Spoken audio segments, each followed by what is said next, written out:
Okay, this is the second machine I acquired yesterday. The other being that Victrola 9 in another video. This was not from the estate sale. This is from a local flea market.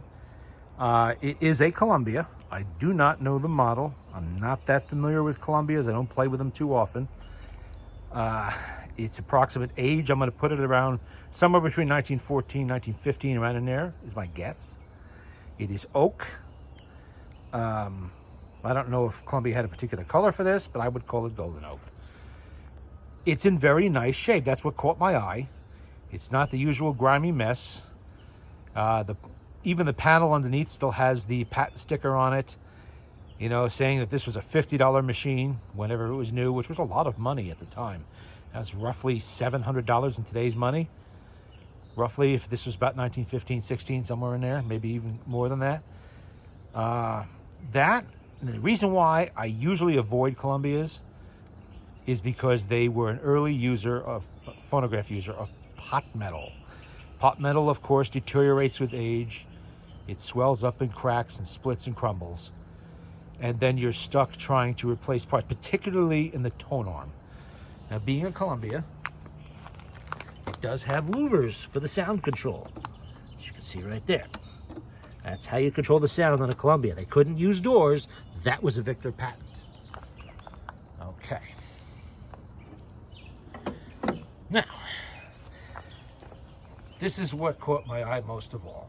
When I went over, I looked at the tone arm, and look at that. Freely moves, no problems at all. Freely moves. What happens to these, this is all pot metal. What happens to these is this joint here and down here will freeze.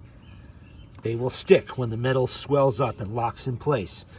If you're lucky, you can sometimes get that apart and sand down some metal so that you can get it to work again, usually not very well, or just somehow find a replacement that hasn't stuck yet, which is hard to do and expensive.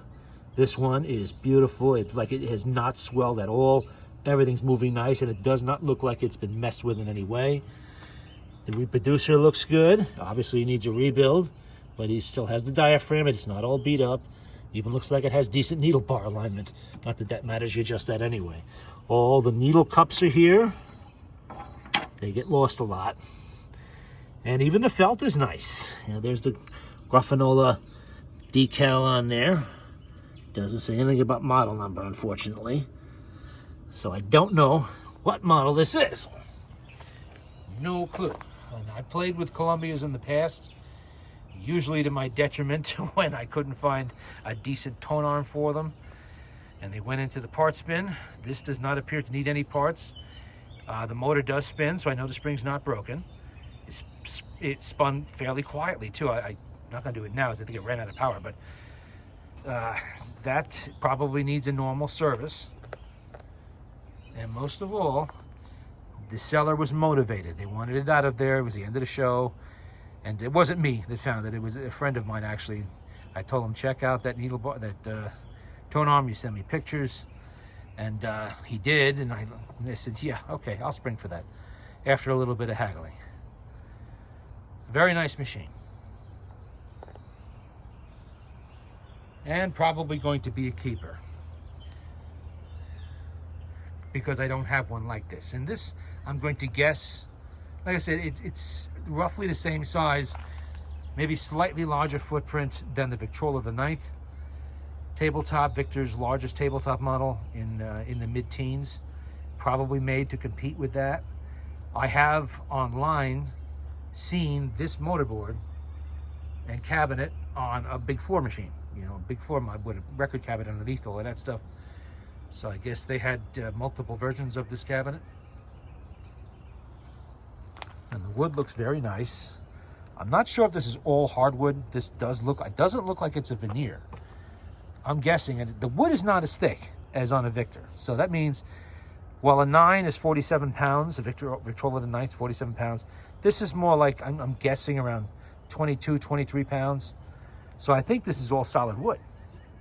At least it looks like it is. I'll examine it closer later, which would account for the reason why it's not as thick. It doesn't need to be, because they're not putting any veneers on it. That nice little column in the corner there, all of that. Hopefully I will get to this shortly.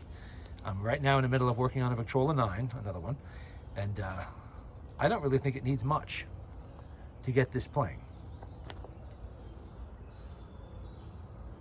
So if anybody has an idea what model this is, drop me a line. I have smaller versions of this, but not one quite this big.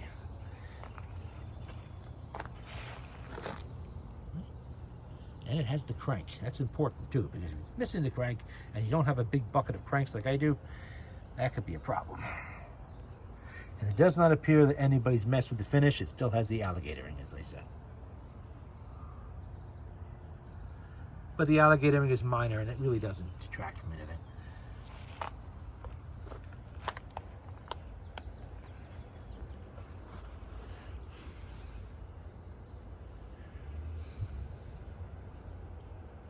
There you go. Now look at the Columbia. You won't see me play with these too often because I really do not like playing with pot metal issues. Not my favorite thing to do. But that is an awful nice cabinet, because initially when he sent me a picture I said, oh no, that's a Columbia. I'm a Victrola collector. I don't really do Columbias too much, and I gave him the reasons why, but that is a nice looking one. I said, did somebody turn it into a cigar humidor or something like that, or a drinks cabinet? And I had him examine it while he was on the phone. I said, okay, rotate this, rotate that, play with this, play with that. And I said, huh. And then they gave me the price, and I said, all right, you know, I'll spring for it. This once. This is one of. I said, don't make a habit of dragging these to me. I'm not getting involved in sanding pot. I just did one a couple years ago. It's still sitting in storage because I yet to find a decent tone arm for it. The one that was on there was so badly cracked and frozen, there was no fixing it. And a lot of times when you try to sand them down, they just end up sticking. They don't work smoothly. You know, they're a waste of time, really. But when they're this nice, you know, I'm going to have to say this machine probably never really saw an attic or a basement or any really long-term storage. It just looks too clean.